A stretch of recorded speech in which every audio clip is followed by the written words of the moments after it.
మన ప్రభువును రక్షకుడైనటువంటి యేసుక్రీస్తు నామములో మీకు శుభములు వందనములు తెలియజేస్తున్నాను. అనుదిన ధ్యానమునకు స్వాగతం. యాకోబు పత్రిక 3వ అధ్యాయం ఈ దినం మన ధ్యానాంశంగా ఉంది. 2వ వచనము నుండి సుదీర్ఘమైనటువంటి ఎక్స్ప్లెనేషన్ అబౌట్ టంగ్, అన్టేమబుల్ టంగ్. సాధువు కానీ మృదువు కానీ, సాధుపరచలేని, లోబడని లేదా పదును చేయబడని, ఇలా అనేక రకాల అర్థం ఇచ్చేటువంటి పదం వాడారు ఇంగ్లీష్లో నాలుక గురించి. 2వ వచనం అంటున్నాడు, అనేక విషయంలో మనం అందరం తప్పిపోవచ్చున్నాము. ఎవడైనా మాట యందు తప్పని ఎడల అటివాడు లోపము లేని వాడై తన సర్వ శరీరమును స్వాధీనమందుంచుకున్న శక్తి గలవాడగును. ఎంత అద్భుతం కదా! ఎవడైనా మాట యందు తప్పకపోతే ఇక ఏ విషయంలో కూడా వాడు లోపము లేని వాడుగా ఉంటాడట. నిజమే కదా. రాజ్యానికి మధ్యలో గొడవలు, ఒక దేశ ప్రధానినో లేదా రాయబారో ఏదో ఒక రాంగ్ స్టేట్మెంట్ ఇస్తే మరొక దేశం మీద ఏకంగా ఆ దేశానికి ఈ దేశానికి మధ్యలో యుద్ధాలే జరుగుతాయి, వేల మంది మరణిస్తారు. రాజ్యాలు పోగొట్టుకోవడానికి కారణం, ప్రాణాలు పోగొట్టుకోవడానికి కారణం ఆ నాలుక తెచ్చిపెట్టే చిచ్చే. అయితే ఒకడు తన నాలుకను తన స్వాధీనంలో ఉంచుకొని ఆ మాటలలో లోపం లేనివాడైతే తన సర్వ శరీరమును ఆధీనంలో ఉంచుకుంటాడట. దానికి ఒక బెస్ట్ ఎగ్జాంపుల్ ఇస్తున్నాడు 3వ వచనంలో. గుర్రములు మనకు లోబడుటకై నోటికి కళ్ళెము పెట్టి వాటి శరీరమంతయు త్రిపుదుం కదా. ఓడలు కూడా చూడరి, అవి ఎంత గొప్పవై పెనుగాలికి కొట్టుకొని పోయినను ఓడ నడుపు వాని ఉద్దేశము చొప్పున మిక్కిలిచ్చినదగు చుక్కాని చేత తిప్పబడును. అలాగనే నాలుక కూడా చిన్న అవయవమైనను బహుగా అదిరిపడును.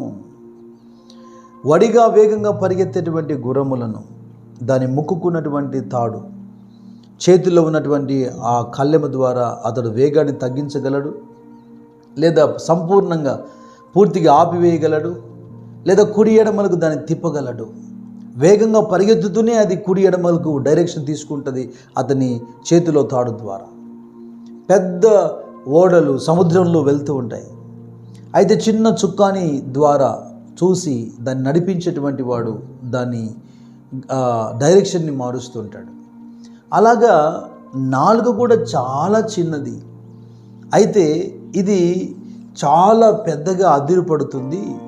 ఈ చిన్న నాలుక ద్వారా పెద్ద నష్టం కలుగుతుంది అని ఎగ్జాంపుల్ చూపిస్తున్నాడు. నిజమే కదా. శరీరంలో నాలుక అనేది చాలా చిన్న పార్ట్, అది బలమైనది ఏం కాదు. దానికి బలమైన కండరాలు ఎముకలు ఏమీ లేవు. జస్ట్ ఫ్లెష్ లాగా కనపడుతుంది, స్మూత్గా కనపడుతుంది. కానీ ఎంత గొప్ప నష్టాన్ని నాలుక చేస్తుంది. అందుకే సామెతల్లో ఒక మాట రాశాడు భక్తుడు 12వ అధ్యాయంలో 18వ వచనం చూడండి. కత్తిపోటు వంటి మాటలు పలుకువారు కలరు. ఎటువంటి మాటలు అంటే ఇవి? కత్తిపోటు వంటి మాటలు. భౌతికమైన శరీరాలకు తగిలిన కత్తుల ద్వారా అయ్యే గాయాలు మందు రాసి త్వరగా దాన్ని మాన్పవచ్చు, కానీ మనుషులు పలికే కత్తిపోటు వంటి మాటలు హృదయాల్ని గాయపరుస్తాయే, మనసుల్ని గాయపరుస్తాయే. ఇవి జీవితకాలము ఆ గాయాలు మానవు, వాటిని మర్చిపోలేరు. పదే పదే వాటిని జ్ఞాపకం తెచ్చుకుంటుంటారు, లేదా ఆ మనుషులు ఎదురైనప్పుడు జ్ఞాపకం తెచ్చుకుంటుంటారు. ఆ మాటను పట్టుకొని ఇక కృంగిపోతూ ఉంటారు. అందుకే కత్తిపోటు వంటి మాట అని రాశారు. ఇక 5-6 వచనాలు చూస్తే యాకోబు పత్రిక 3వ అధ్యాయం 5-6 వచనాల్లో, అలాగనే నాలుక కూడా చిన్న అవయవమైనను బహుగా అదిరిపడును. ఎంత కొంచెము నిప్పు ఎంత విస్తారమైన అడవిని తగులుపెట్టును. నాలుక అగ్నియే. నాలుక మన అవయవములలో ఉంచబడిన పాప ప్రపంచమై సర్వ శరీరమునకు మాలిన్యము కలగజేయచ్చు, ప్రకృతి చక్రమునకు చిచ్చుపెట్టుచు అది నరకము చేత చిచ్చుపెట్టబడును. ఇక ఎంత అనాలో ఎంత చెప్పాలో యాకోబు నిజంగా తన అంతరంగంలో ఎంత బాధను కలిగి ఉన్నాడో, ఎన్ని మాటలు అనుభవాలు చవి చూశాడో చాలా విశదీకరిస్తున్నాడు. ఆ మధ్య మనం కొన్ని వార్తలు విన్నాం. ఆస్ట్రేలియాలో కొన్ని దేశాల్లో అడవులు హెక్టార్స్ వందల వేల ఎకరాలు తగలబడిపోయాయి. కారణం ఏంటి? అంత పెద్ద మంట ఎవరు పెట్టరు. ఓ చిన్న నిప్పు ఎవరో అక్కడ పడేశారు. అది కాలుతూ నిజంగా ప్రపంచమంతా ప్రార్థనలు చేసి దేవుడు వర్షం పంపితే తప్ప ఆగలేదు. అది అంత గొప్ప ప్రమాదం జరిగింది. అందులో వేల సంఖ్యలో రకరకాల జంతువులు మరణించాయి.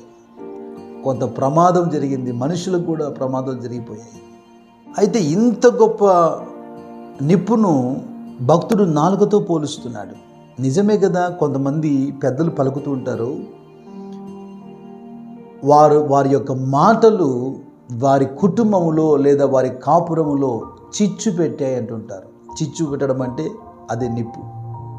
సామెతలు 16:27లో పనికి మాలినవాడు కీడును త్రవ్వి పైకెత్తును, వాని పెదవుల మీద అగ్ని మండుచున్నట్టున్నది.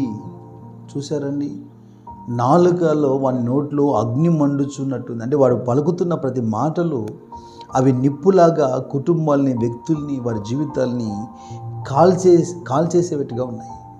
ఒకటి నాలుక కత్తిపోటు వంటిదని చూసాం. రెండవదేమో నాలుక నిప్పుతో పోల్చారు. ఇక రోమీలతో పౌలు మాట్లాడుతున్నప్పుడు 3వ అధ్యాయంలో ఒక అసహ్యకరమైన మాట, 3వ అధ్యాయం 13వ వచనంలో, వారి గొంతుక తెరిచిన సమాధి, తమ నాలుకతో మోసము చేయుదురు, వారి పెదవుల కింద సర్ప విషయం ఉన్నది. ఇక తెరిచిన సమాధి, కీర్తనకారుడు కూడా, అంటే కేవలం అపోస్తులే కాదు, పాత నిబంధన కాలంలో భక్తులు కూడా దీన్ని వివరించారు. కీర్తనకారుడు అంటాడు కదా 5వ అధ్యాయంలో 9వ వచనంలో, వారి నోట యథార్థత లేదు, వారి అంతరంగము నాశనకరమైన గుంట, వారి కంఠము తెరిచిన సమాధి. ఎవరైనా ఇష్టపడతారా? ఎందుకు తెరిచిన సమాధి అని రాశారు? ఏ సమాధి అయినా తెరవబడింది అనుకోండి, ఎంత కుళ్ళు, కుతంత్రం, దుర్వాసన, మనము దాన్ని ఇక వివరించలేం, అటువైపుగా మనం వెళ్ళలేం. అంటే కొంతమంది నోరు, గొంతుక, వారి మాట తీరు ఎలాగుందంట, ఇక ప్రపంచంలో దీనికంటే అసహ్యకరమైనటువంటి పోలిక లేదేమో. ఇలాగా నాలుక గురించి, నోటి మాటల గురించి వివరిస్తున్నప్పుడు ఎవరో గురించి మనకు ఆలోచన అవసరం లేదు.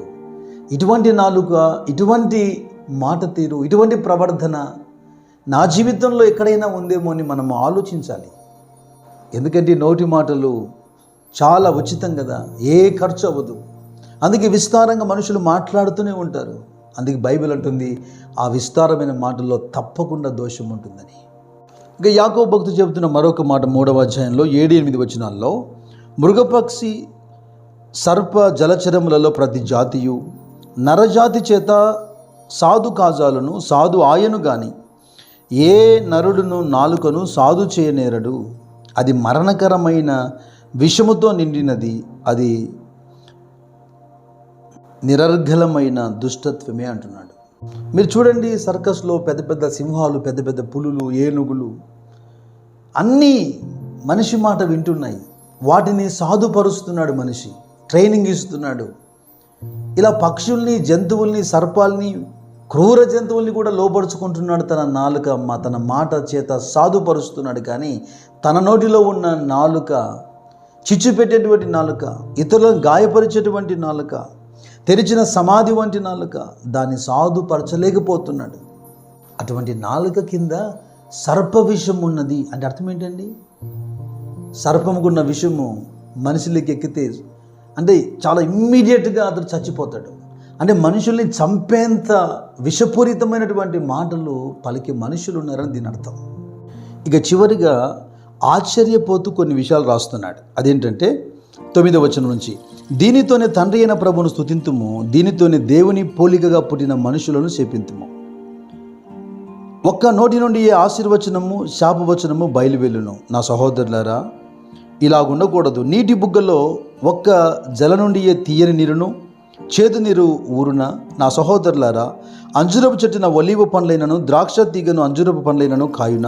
అటువలే ఉప్పు నీళ్ళ నుండి తీయని నీళ్లను ఊరవు అంటున్నాడు.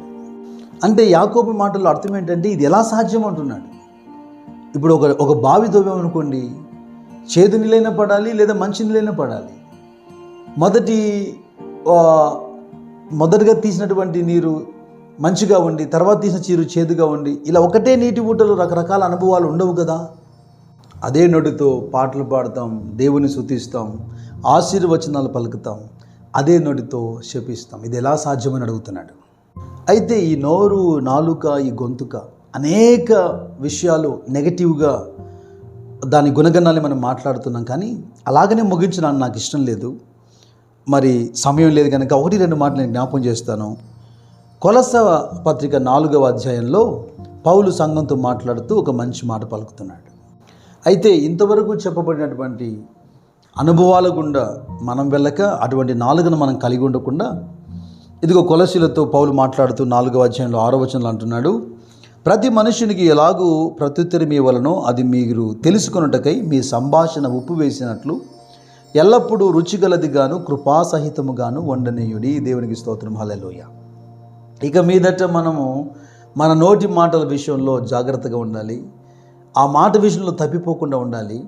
పైగా దేవుని పిల్లలుగా మన నోటి మాటలు ఉప్పు వేసినట్టుగా ఉండాలి.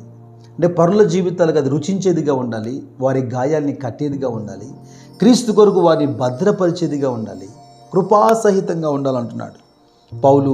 ఎఫెసీయులతో కూడా మాట్లాడుతూ 4వ అధ్యాయంలో 29వ వచనంలో కూడా ఒక మాట రాశాడు, వినువానికి మేలు కలుగునట్లుగా అవసరమును బట్టి క్షేమాభివృద్ధికరమైన అనుకూలమైన వచనమే పలుకుడి, కానీ దుర్భాష ఏదైనాను మీ నోట రానివ్వకూడి. వింటున్నటువంటి ఎదుటి వ్యక్తికి మేలు కలుగునట్లుగా, వారి గాయములు మానుపునట్లుగా, వారికి క్షేమాభివృద్ధి కలుగునట్లుగా అనుకూలమైన వచనమే పలకాలి. ఒకవేళ అది నీ చేత కానప్పుడు మౌనంగా ఉండడం మంచిది, కానీ దేవుని పిల్లల నోట ఏ దుర్భాష కూడా రాకూడదు. అందుకనేమో ప్రభు చాలా సింపుల్గా ఒక మాట చెప్పారు, వినుటకు వేగిరపడండి, మాట్లాడేదానికి నిదానించండి అని. ప్రార్థన చేద్దామా? పరిశుద్ధుడా, జీవగల దేవా, యేసుక్రీస్తు ప్రభువా, ఎంత చిన్న నిప్పు ఎంత విస్తారమైనటువంటి అడవిని తగలపెడుతుంది. అలాగే ఈ నాలుక చిన్నదైన ఊరికి అదిరిపడుతూ ఇది పాప ప్రపంచమై సర్వ శరీరమునకు మాలిన్యం కలగజేస్తూ అది నరకాగ్నిని కలగజేస్తూ ఉంది. అయితే నోటి మాట విషయంలో మేము తప్పిపోకుండా సర్వ శరీరాన్ని మా ఆధీనంలో ఉంచుకునేట్టుగా ఇదిగో మీరు మాకు నేర్పిస్తూ ఉండగా, కత్తిపోటు వంటి మాటలైనా లేదా నిప్పురాజు పెట్టేటువంటి మాటలైనా, తెరిచిన సమాధితో పోలిక లేదా సర్ప విషయంతో పోలిక, విశ్వాసులమైన మేము, దేవుని పిల్లమైన మేము ఈ విషయంలో జాగ్రత్త పడి కృపాసహితంగా ఉప్పు వేసినట్టుగా క్షేమాభివృద్ధికరమైన మాటలే పలుకున్నట్లుగా మాకు కృపాభాగ్యం దయచేయమని యేసు నామములో ప్రార్థించి వేడుకుంటున్న పరలోకపు తండ్రి. ఆమేన్, ఆమేన్.